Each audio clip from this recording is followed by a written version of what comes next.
Support for Philly-Centric comes from Squarespace. Squarespace, for credit card processing on phone and mobile devices. Visit www.squarespace.com/Philly-Centric for a special code providing special offers.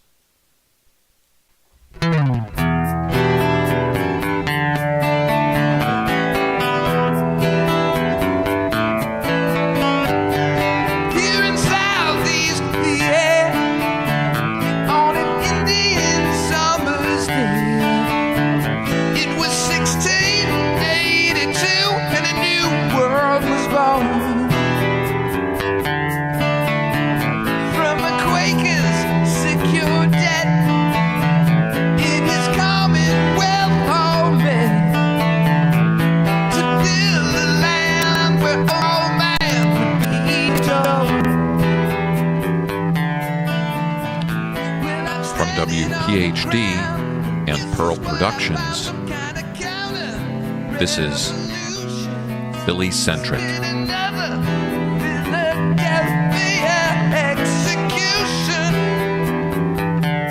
One story, told a week at a time.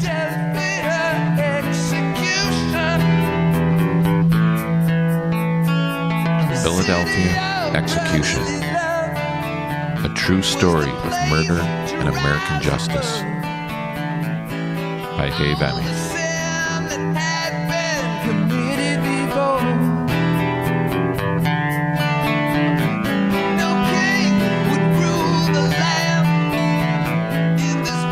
The following is a true story regarding events that happened to me over the course of a week. I wrote it because I felt compelled to do so. It was as if these events affected me with the same power that affected the people who made up the basis of this story of violence and loss. In a way, I became intertwined in the story's plotline and ended up being pivotal to its resolution. I started to document these events as quickly as possible so my recollection would be as accurate as I could make it. Considering that these events happened to this author, there's an innate bias in these writings. I did my best to limit these biases as much as my discernment allowed, although I'm certain that some still crept in.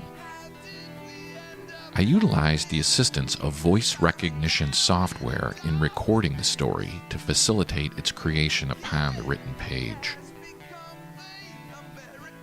Names and dates have been changed, and at a few points I've taken some mild literary license, primarily as a means to illustrate my mindset. All major elements of the story are as factual as I can recollect them to be. I was prompted to write this story because I felt it was unique, dramatic, emotionally charged, and relevant to a segment of life in America today. One of the things I took away from these events was an authentic feeling of American experience, with all its good and bad. It's a tale with elements that in many ways have been played over time and time again in our nation's history. There's a sense of familiar security and a sense of fatalistic sadness in it. I could not help but wonder why our society has not been able to retain all the positive aspects of an experience like this, while moving forward to eradicate the social failures that are so often repeated and poignantly illustrated in this story. I have no quick answer to this complex question. Events like the one described here happen every day in America, but there were unique circumstances surrounding this instance and my specific role and involvement in it that I felt were extraordinary and worthy of documenting. This is a first-person account, but I also wanted to share with the audience my personal thoughts and feelings while this tremendously emotional experience unfolded. If describing this event helps others to avoid a similar circumstance, or in some minor way, prods our society toward improving efforts to remedy these matters. My hope for positive, tangible results from this experience may be realized.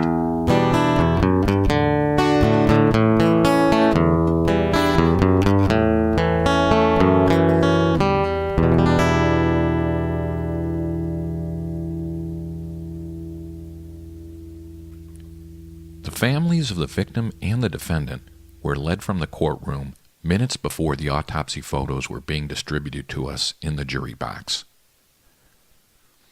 These captionless, stark images were somehow infused with an exceptional, powerful force to mute everyone and everything around them.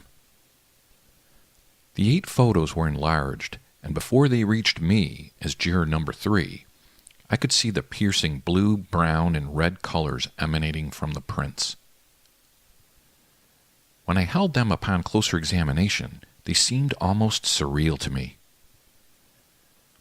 I've seen gory autopsy photos of corpses before, but these were enlarged, vibrant, graphic, and vivid photos of the 19-year-old black male victim, Stephen Smith, on the medical examiner's autopsy table. 7 of the 8 photos were close-ups of Stephen Smith's head, where 2 point-blank gunshot wounds terminated his life just 18 months prior. The other photograph was of his right hand, where a bullet had torn through the knuckle region of his index finger before ripping an approximate 3-inch gash through the right portion of his scalp. This head wound started about midway on the right side of Stephen's forehead and continued past his hairline before glancing off of his skull. The medical examiner needed to shave a portion of his hairline to fully expose the wound. The bullet that caused these wounds was never recovered, only bullet fragments.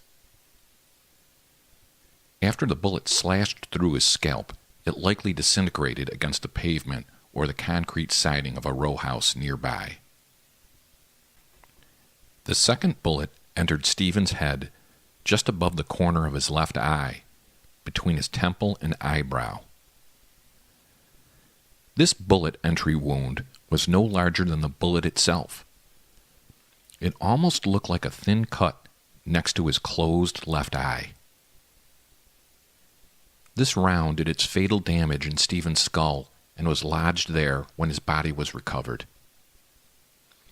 It traveled almost directly through his head in a downward diagonal path and was removed just behind the base of his right ear. The visual dichotomies in the photos were both striking and sickening simultaneously. On the one hand, there was a fresh-looking, healthy young adult male. He had no skin wrinkles or gray hairs or any signs of age. Although his eyes were closed, there was a boisterous, exuberant, youthful quality about his facial features. At the same time, there was a bloody red gash that ripped through his right forehead, and a portion of his hairline was shaved back in a manner only typified by medical intervention. There were bright red blood drops on the white bed sheet on the autopsy table beside his head. The excited promise of a youthful life was being dissected on the same stainless steel table as a gruesome, bloody murder victim, and the contrasts were prominent and wrenched my stomach.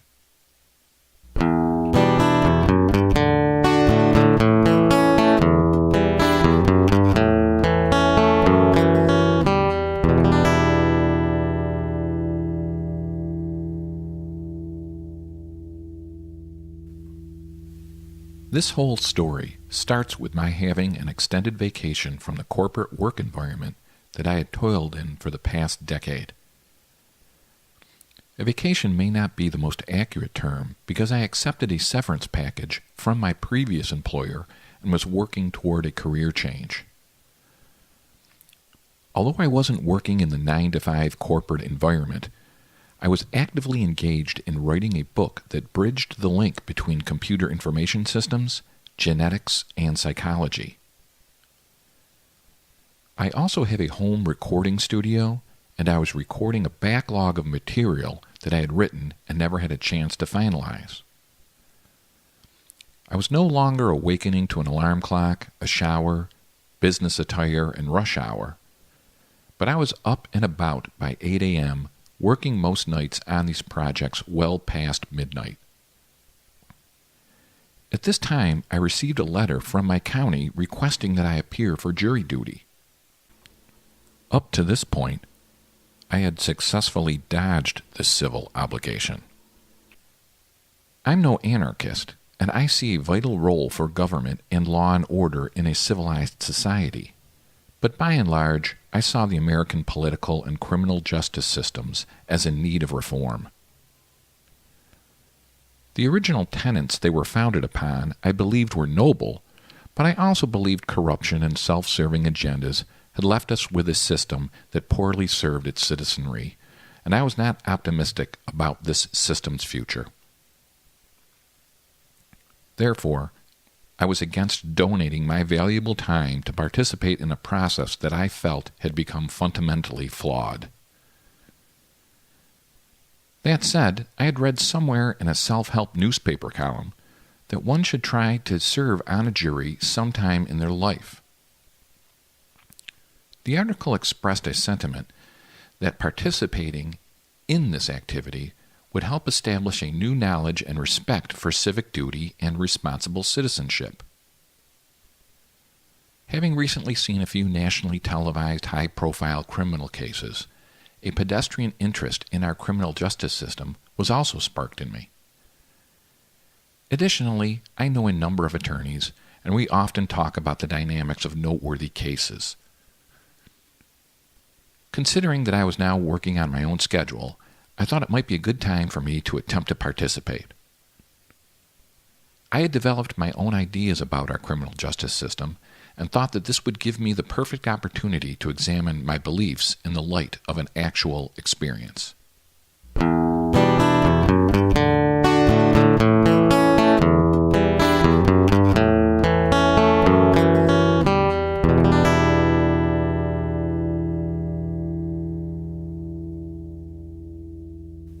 When I arrived at the Delaware County Courthouse on Monday morning, I wasn't early or late, but precisely on time. More by coincidence than by plan. I wanted to get there a bit early, but I had underestimated my travel time. I live in the first house in the northeast corner of Delaware County, bordering adjacent Montgomery County. The courthouse is in a town called Media, which is in the center of Delaware County. My house is also less than a mile from the city limits of Philadelphia. So these three geographic regions, Montgomery, Delaware, and Philadelphia counties, all intersect close to my property. I had encountered a bit more traffic than I had anticipated on the way to the courthouse, and it was a relatively long distance away for being in the same county. I had never been inside of this courthouse before, but I knew approximately where it was located. This courthouse was constructed in the mid-1800s, and it was exactly what I would picture a courthouse from this era to look like. It was white, sprawling, 3 stories high, and was the width of an entire city block. There were about a half-dozen steps leading through Dorian pillars that led to the entrance doors. It was a building that was refurbished to maintain its historic character and charm while still allowing for modern-day conveniences. Tall oak trees stood in front of the wings of the building, nestled on landscaped grass.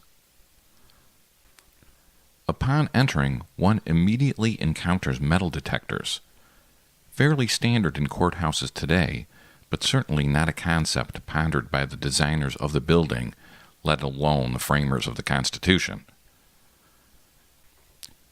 Once through the detectors, I was directed to a jury lounge located in the back of the building past the elevator lobby on the same floor I had entered. This lounge was a large room on the first floor of the courthouse where approximately 250 county residents and possible future jurors were seated. I was instructed to be there by 9 a.m., and I arrived there just at that time. Folding chairs were set out in 20 horizontal rows. There were just a few seats left in the room, and I took one of the last remaining ones. In short time, we were given questionnaires, but asked not to fill them out until we saw a video. The people in the room looked like a typical cross-section of American middle-class society. The same group of people you would encounter at the Megaplex Mall on Saturday afternoon. After waiting in this stuffy room for almost an hour, a county judge entered and stood at a podium in front. The judge recited a 15-minute canned speech about the importance of jury duty. As he spoke, my mind wandered to the point where I found myself wondering more about the origins of his message rather than listening to what the message itself said. I don't recall much else that he said, other than how he could not do his job without our participation. We then saw a video that explained each question on the 13-question questionnaire. This sequence seemed illogical. Why not show the video first and then hand out the questionnaire? The questions were general, like, have you ever been convicted of a felony, and things of that nature. By this time it was close to 11 a.m. I had just spent 2 hours in a stuffy room doing an exercise that should have taken less than a half hour. I thought to myself, if this process was run by a private competitive company, it would either be significantly streamlined or they would be out of business. By 11 a.m., they started calling names for potential jurors. I wasn't called in the first batch, and then it was time for lunch. The day was beginning to really drag. So I was happy to get a chance to get out of the main jury lounge and to move about a little bit.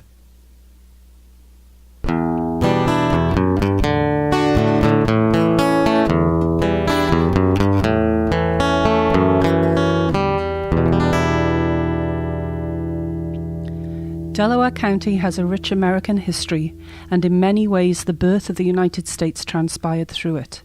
It's named after England's Lord Delaware, and its European roots date back to the early 1600s. Swedish and Dutch settlers initially colonized the area and instituted an early form of representative government. After the English conquest of the region in 1664, the English Quaker William Penn was granted a charter by King Charles II in 1681 to all these provinces, soon after to be known as Penn's Woods, or Pennsylvania. Later, when the rebels in the colonies decided to revolt in the early 1770s, the Continental Army established stiff resistance in the area, anticipating that the British would approach Philadelphia, the capital of the colonies, via the naval route of the Delaware River. General Howe did just that and overran colonial defences at the Battle of Brandywine and the Battle of Paoli. The British took the city of Philadelphia, and George Washington and the Continental Army survived a bitterly cold winter camped outside in Valley Forge.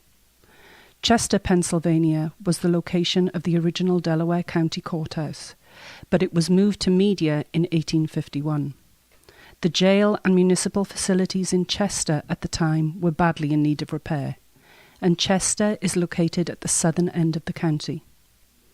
County residents had long desired a more centrally located courthouse, and the time was deemed right to relocate it from Chester to the town then known as Providence, later renamed Media, meaning central. On the far side of the current Delaware County Courthouse is the statue of a Union infantry soldier with a memorial plaque, below it dedicating the monument to the Union soldiers and sailors of Delaware County, many of whom enlisted at that same courthouse in 1861.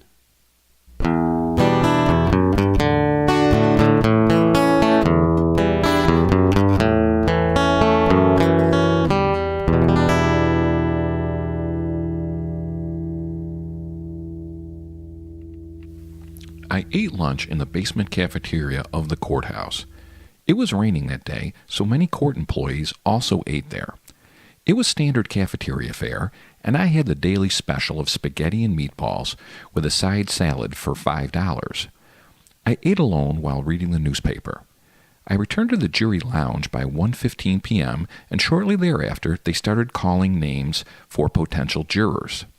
I was not called in the first set of names announced immediately after lunch, but eventually they called out a set of 60 names for a criminal trial, and mine was one of those names. All 60 of us were escorted, single file, out into a hallway that led into a courtroom.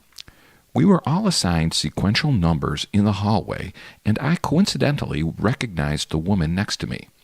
We worked for the same computer company a few years earlier, although we had never met at work. She also took the generous severance package, and we conversed on and off about our old jobs and various other topics throughout the rest of the afternoon. She mentioned how she was now running a department for her new employer, and how she was looking for some of the same skills that I had. She asked me if I was looking for work, and I replied that I was always entertaining offers. We exchanged phone numbers and email addresses. After 20 minutes or so, we were all led into the courtroom. The courtroom was large and had been remodeled in the past decade or so. Its historic character was preserved, but it was updated with new carpeting and new light fixtures. In the back of the room, there were 10 rows of wooden pews painted antique white for courtroom spectators. The pews were divided by an aisle that on one end had the courtroom doorway entrance, and on the other a hip-high wooden gate that led to the prosecutor and defense tables. All 60 of us sat down in the pews in sequential order. The judge introduced himself, told us some generalities about the case, and asked a series of questions to the entire group. The questions were nonspecific, like, does anyone know the defendant or the family? One of the questions was, does anyone know any attorneys? And half of the room stood up. The defense attorney and prosecutor were intensely examining their potential jurors.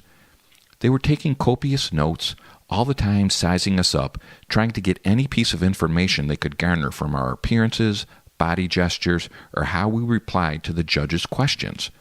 The judge asked many of us, including me, to approach him for some personal, private questions. When he spoke with me, he just asked if I knew any lawyers associated with this case, which I didn't. The defense attorney asked me if my experience with attorneys would in any way hinder my ability to judge the case, and I replied no. That was the extent of the personal questions. By 5 p.m., the jury was picked, and I was one of its members.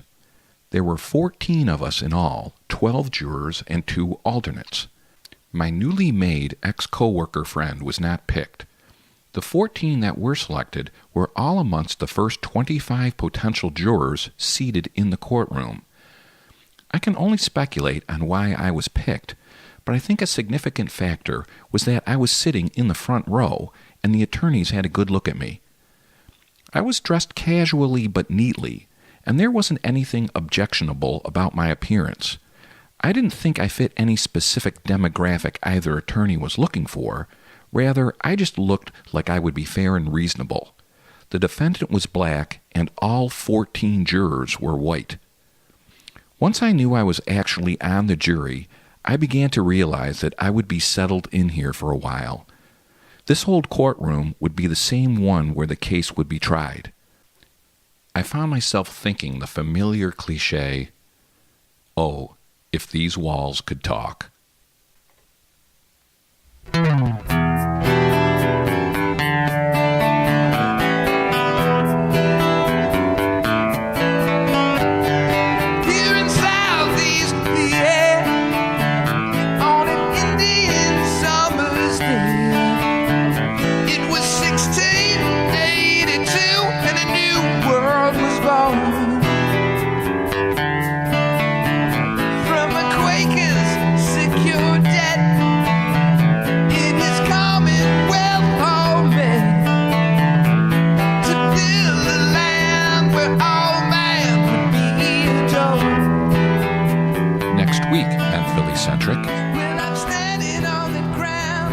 The case is tried and presented to the jury. a division arises and deliberations become contentious.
Philly-Centric is brought to you by SquaredSpace.com. For credit card processing on phone and mobile devices, visit www.squaredSpace.com/Philly-Centric for special offers. And by Dingling. Dingling, America's oldest brewery. We must be doing something right. Visit www.dingling.com. And by IKEA. Quality home furnishings at reasonable prices. Visit our online catalog at www.ikea.com.